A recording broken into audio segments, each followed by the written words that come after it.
संत सिद्धिर्थे प्रदान मोक्षक्रमणा चंडी आदि तरुणी ब्राह्मण मंत्रेण यजमानस्ते स्थापित देवता हो तथा च विष्णु मंत्रेण आहुति कर्म तथा च ओम एक चामुंडा विच्छेदम बीज मंत्रेण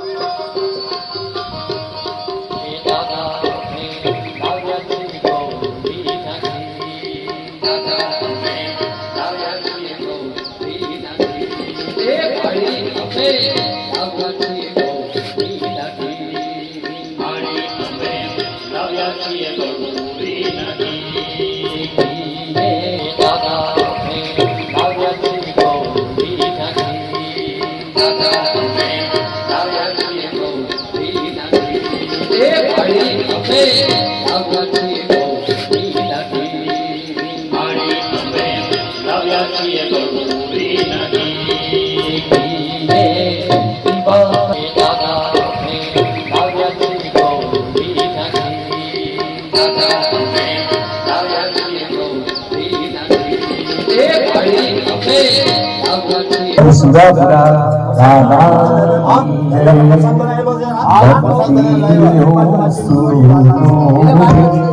बाबा तारा दर्शन बिना बाबा तारा दर्शन बिना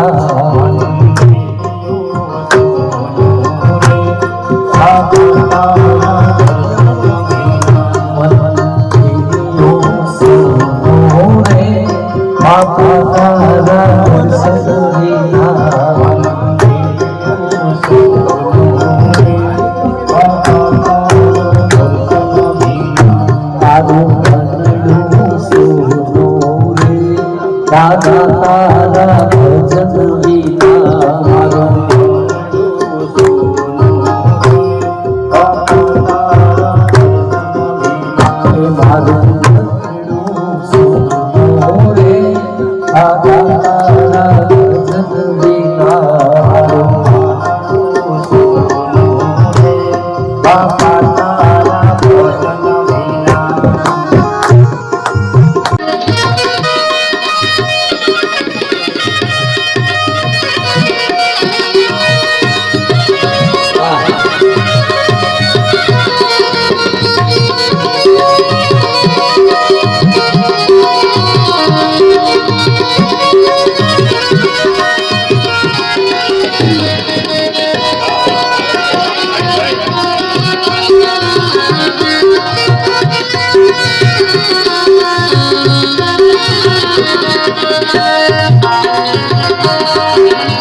સદા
महादेव की जय। ચાલો લાલજી લડી લાગે નથી કાનમાં ગોંડલ કોઈ છે ચૂંટણી હું તો જોઈને હર ખાઈ જાઉં રે હું તો જોઈને હર ખાઈ જાઉં રે ચાચરના ચોકમાં રે ગબરના ગોળમાં રે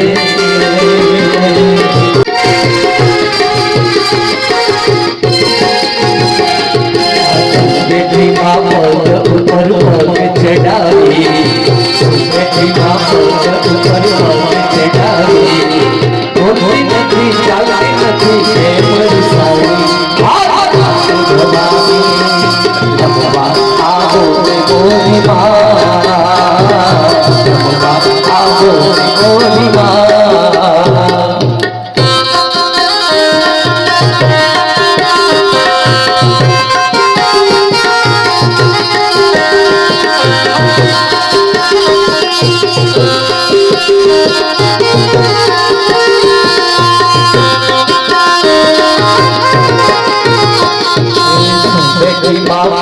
ઉપર પગ ચડાવી બેઠીમાં પગ ઉપર પગ ચડાવી બોલતી નથી ચાલતી નથી મારી વાત ભગાવી બોલતી નથી ચાલતી નથી મારી વાત ભગાવી ભગવાન આવો ને મોરી ભગવાન આવો ને મોરી બોલો શ્રી ગુરુદેવી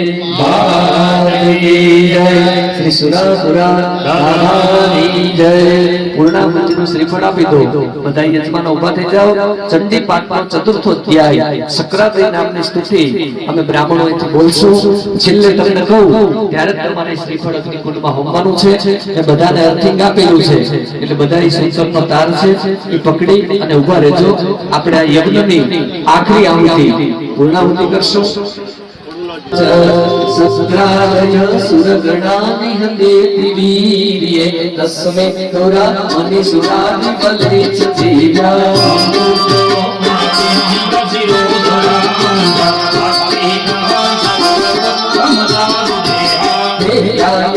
તતમિદં જગદાત્મ સત્યામિ સદેવ કલસસ્તિ સમૂહ ભૂમ્યા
Oh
બોલો શ્રી ગુરુદેવી મહારાજ કી જય, શ્રી સુરાપુરા દાદાની જય, સર્વે મિત્રો દેવની જય. વસુધારા કર્મ કરીશીએ. યા દેવી સર્વભૂતેષુ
પરિત્યાગમ ઈશાન વિભૂતિ ગૃહીત્વમ પેલા ભુવાજીને તિલક કરો.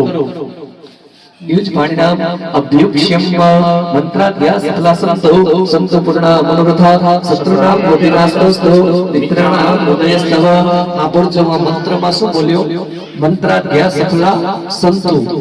આજના દિવસે આ ભૂમિ ઉપર જેટલા મંત્ર બોલાણા છે એ બધા સફળ થાય. મંત્રાધ્યાસ ફલાસંતો સંતો પૂર્ણા મનોરથા. તમારા જે કાંઈ બધાના મનના મનોરથ અધૂરા છે એ પરિપૂર્ણ થાય. ત્રીજી લીટીમાં એવું બોલ્યો શત્રુ નામ બુદ્ધિ નાસ્તસ્તુ. તમારા કોઈ શત્રુ હોય એની બુદ્ધિનો નાશ થાય. અને ચોથી લીટીમાં બહુ સરસ બોલ્યો મિત્રાણામ ઉદયસ્તવ. તમારા બધાના જીવનમાં સારા લાભના કાર્ય અને લાભના મિત્રનો ઉદય થાય. એ ભાવથી આપણે પૂર્ણાહુતિ કરી સરસ મજાની માતાજીની આરતી કરશું.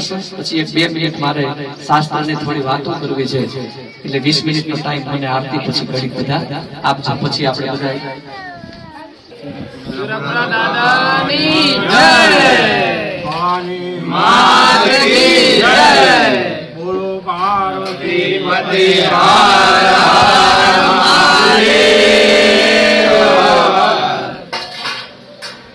નમસ્કાર દર્શક મિત્રો, આજે આપણે અહીં પંચાસર ગામે પંચાસર પરિવારના સુરાપુરા બાપાની જ્યાં જગ્યા છે, જ્યાં સુરાપુરા બાપા બિરાજમાન છે પંચાસર પરિવારના, તો તે જગ્યાની વિશેષ માહિતી જાણવા માટે આપણે વાસુદેવભાઈ પંચાસરાની પાસેથી માહિતી જાણીએ. તો જણાવો વાસુદેવભાઈ, બાપાના ઇતિહાસ વિશે શું કહેવા માંગો છો? સોલંકી યુગમાં રાજા સિદ્ધરાજ જયસિંહ પાટણ શહેરને ગુજરાત રાજ્યની રાજધાનીની સ્થાપના કરી. એ વખતે એમને રુદ્રમાળ બનાવવાનો હતો. રુદ્રમાળ બનાવવા માટે દેશ પરદેશથી, ટૂંકમાં બીજા રાજ્યોમાંથી કારીગરો બોલાવવામાં આવ્યા હતા. અને રુદ્રમાળ સંપન્ન થઈ જતા પછી દરેક કારીગરોને એમના તાબાના ગામો ભેટમાં આપેલા. એમાં આપણા પંચાસરા પરિવારના વાલા બાપા, વાલા સોમા બાપા પણ સિદ્ધરાજ જયસિંહના રાજ દરબારમાં હતા. હવે આ જે વાલા બાપા હતા એ સિદ્ધરાજ જયસિંહના અંગરક્ષક પણ હતા. આ જગ્યા પંચાસર ગામની સીમમાં રાજા સિદ્ધરાજ જયસિંહ અને વનરાજ ચાવડા આ બધા વચ્ચે ધીંગાણું થયેલું. એમાં વાલા સોમા બાપા ધીંગાણામાં રાજાની રક્ષા કરતા કરતા વગર ધડે 3 દિવસ લડેલા અને અમર થઈ ગયા હતા. હવે કાળ જતા આ બધો ઇતિહાસ ભૂલાઈ ગયો. હવે જે વખતે ધીંગાણું થયેલું એ વખતે પંચાસર ગામમાં 700 પરિવાર પંચાસરા અટક ધરાવતા પરિવારના ઘર હતા. ધીરે ધીરે આ ગામમાંથી બધા બાયફર્કેટ, ટૂંકમાં બાયફર્કેટ થતાં અલગ અલગ ગામોમાં જઈને વસ્યા અને પંચાસરનો ઇતિહાસ ભૂલાઈ ગયો. ત્યારબાદ અમારા એક વડીલ નરસિંહભાઈ મોહનભાઈ પંચાસરા ખાખરા થડવાળા, જે હાલ હયાત નથી, એમને વારંવાર આ ઇતિહાસને સપનામાં આવતા, દાદાની ખાંભી વિશે પણ એમને સપનામાં આવતા બારોટજીના ચોપડે આમની વિગતો કઢાવેલી. એ વખતે એ બારોટજીએ કહેલું કે ભાઈ પંચાસરા ગામે અમુક જગ્યાએ તમારા દાદાની ખાંભી પડેલી છે, એ તમે તમારી રીતે પૂજારી કે જે કોઈ જાણકાર વ્યક્તિ હોય એની પાસે તમે ભાડ મેળવી લો. ત્યારબાદ દાદા અહીંયા આવ્યા. પંચાસર ગામમાં આજની તારીખમાં અમારું એક જૂનું ઘર છે. એ ઘરના વડીલ હાલ નટુભાઈ દેવસિંહભાઈ પંચાસરા છે, પણ તેઓ ગજ્જર અટક લખાવે છે. પછી દાદા અહીંયા આવીને એમને મળ્યા અને અહીંયા વેરાન જગ્યામાં વરખડીના ઝાડ નીચે આ દાદાની ખાંભીની તપાસ કરી. ત્યાં ખાંભીને સાફસૂફ કરી અને ખાંભીની નીચે દાદાનું નામ નીકળ્યું. પછી એમને વિધિ વિધાન કરી અને દાદાની એક દેરી બનાવી, જે આ ભૂતેશ્વર મહાદેવની જગ્યા પણ કહેવાય છે. ભૂતેશ્વર મહાદેવની જગ્યામાં એન્ટ્રન્સમાં ડાબી બાજુ સ્મશાન છે. ત્યાર પછી આ દાદાની દેરી આવે છે અને ત્યાર પછી ભૂતેશ્વર મહાદેવની જગ્યા આવે છે. ભૂતેશ્વર મહાદેવની જગ્યાની સામે વનરાજસિંહ ચાવડા, જે લડતા લડતા શહીદ થઈ ગયા, એમની પણ ખાંભી આવેલી છે, જે હયાત છે. પછી એ આ નરસિંહ દાદાએ પોતે પોતાના સ્વખર્ચે આ દેરી બનાવી, દાદાની સ્થાપના કરી અને એ વર્ષ હતો 2005. ત્યારબાદ એમને પંચાસરા પરિવારમાં વાતો કરી કે ભાઈ આવી રીતે આપણા દાદાની આપણે આ રીતે દેરી કરી છે, સૌ ત્યાં દર્શન કરવા જજો. ત્યાર પછી બધા પંચાસરા પરિવારના સભ્યો અહીંયા અવારનવાર દર્શન કરતા આવતા હતા. કાર્યક્રમે એવું બન્યું કે દાદાને જે ઝાડ નીચેથી એમની ખાંભી આપણે આગળ સ્થાપના કરી, પણ એ દાદાને કદાચ મંજૂર નહીં હોય તો એ 2005 પછી 3 વર્ષમાં એ દેરી જર્જરિત થઈ ગઈ. ટૂંકમાં એની દિવાલો ફાટી ગઈ. પછી તપાસ કરતા, લોકોને પૂછતા, જાણકારોને પૂછતા, પંડિતોને પૂછતા એવું કીધું કે ભાઈ દાદાની ઈચ્છા અહીંયા બેસવાની નહીં હોય, એટલે જે જગ્યાએથી એ નીકળ્યા કે જે વરખડીના ઝાડ નીચેથી નીકળ્યા ત્યાં તમારે સ્થાપના કરવાની રહે. આ બધી વસ્તુ નક્કી થયા પછી અમે ફરીથી બધા પરિવારના બધા જ ભાઈઓએ ભેગા થઈ અને એક નવી દેરીની સ્થાપના કરવાનું નક્કી કર્યું. આ દેરીની સ્થાપના નક્કી કરવામાં થોડીક જગ્યા ઓછી પડતી હતી, એટલે ભૂતેશ્વર મહાદેવની જગ્યાના જે ટ્રસ્ટી હતા એ લોકોને વાત કરતા એમની પાસે અમે થોડીક જમીન માગી, એટલે એમને 50 બાય 25નો જગ્યાની વિના મૂલ્યે અમને આપી અને અમે આ જગ્યાએ દાદાની નવી સ્થાપના કરી અને 2016માં સૌ પ્રથમ પાટોત્સવ ઉજવ્યો. ત્યારબાદ 2019માં ઉજવ્યો, ત્યાર પછી 2022માં. આમ આજે ચોથો કે પાંચમો પાટોત્સવ છે. આ દાદાના પરચાઓ વિશે કંઈક જણાવજો. દાદાના પરચામાં એવું છે કે આજે અમારા કુટુંબના એક વહુવાળો, એને અઠવાડિયા પહેલા સપનામાં આવીને કીધેલું કે ભાઈ તું દર્શન કરવા આવજે, આ જગ્યાએ દાદા હું બેઠો છું, ત્યાંથી આટલા દૂર એક પગલા પણ છે, એના પણ દર્શન કરજે અને તારું સારું થશે. એટલે એ લોકો આજ ખાસ પહેલીવાર જે સપનામાં દર્શાયું એ પ્રમાણે પંચાસર ગામ શોધતા શોધતા આવેલા. બીજા એક ભાઈએ અમને એવું કહ્યું કે મને પણ દાદાએ આવી અને અઠવાડિયા પહેલા કીધેલું કે તારે 3-4 દિવસ ત્યાં મારી સેવામાં હાજર રહેવાનું અને આટલી સેવા કરવાની છે. એ ભાઈ પણ અહીંયા સતત સેવામાં હાજર રહેલા અને આજે પ્રસાદ લઈને સૌ પોતાના ઘરે ગયા. અને આજે અંદાજે કેટલાક પરિવારના સભ્યોએ પ્રસાદ લીધો હશે? આજે અંદાજે લગભગ 300 જણા તો ખરા જ. 300 પરિવારના સભ્યો, ભાઈઓ, બહેનો, દીકરીઓ બધાએ આવી અને ખૂબ ઉત્સાહથી પ્રસાદ લીધો, નવચંડીમાં ભાગ લીધો, આરતીમાં ભાગ લીધો અને સૌએ સાથે મળીને ગરબા પણ દાદાના અને માતાજીના ગાયા. અને અત્યારે હાલમાં એની સેવા પૂજા કોણ કરી રહ્યું છે? હાલે અહીંયા દીવાબત્તીની પૂજા અહીંયા બિલેશ્વર ભૂતેશ્વર મહાદેવના પૂજારી છે તે કરે છે અને દાદાના દેરીની સાફ સફાઈ રાખે છે. અને દર અમાસે અમારી કમિટીના અમારી ટીમના સભ્યો 4 થી 5 જણા આવી અને અહીંયા સાફ સફાઈ ધોઈ કરી અને સંપૂર્ણ સ્વચ્છતા રાખે છે. અચ્છા, હવે પંચાસરા પરિવારના કોઈ બીજા ગામમાંથી કાં તો મુંબઈ છે કે એવા કોઈ પણ ગામેથી પ્રથમ વખત આવતા હોય તો એમને અહીંયા રહેવા જમવાની સગવડ વિશે શું વ્યવસ્થા છે એમ? એટલે દૂરથી આવતા હોય એના માટે ભૂતેશ્વર મહાદેવની જગ્યા છે, ત્યાં પૂજારીની રૂમ છે, ત્યાં ઓસરી છે, સંડાસ બાથરૂમ રહેવાની બહેનોને ભાઈઓને બધાની જ છે સગવડતા. એમાં કોઈને કંઈ ખાવા પીવાની પણ વ્યવસ્થા થઈ જાય છે. તેમ છતાં કંઈ પણ ભૂલાઈ ગયું હોય અને તમે જો પૂજારીને કહેશો તો પૂજારી આ બધી વ્યવસ્થા પણ કરી આપશે. ખૂબ ખૂબ ધન્યવાદ, આભાર. નમસ્કાર દર્શક મિત્રો, જય વિશ્વકર્મા.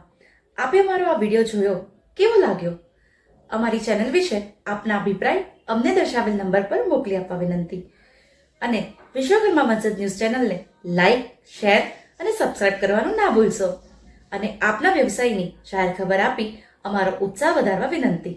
હું ભાવિશા મિસ્ત્રી, વિશ્વકર્મા મસ્જિદ ન્યૂઝ, અમદાવાદ.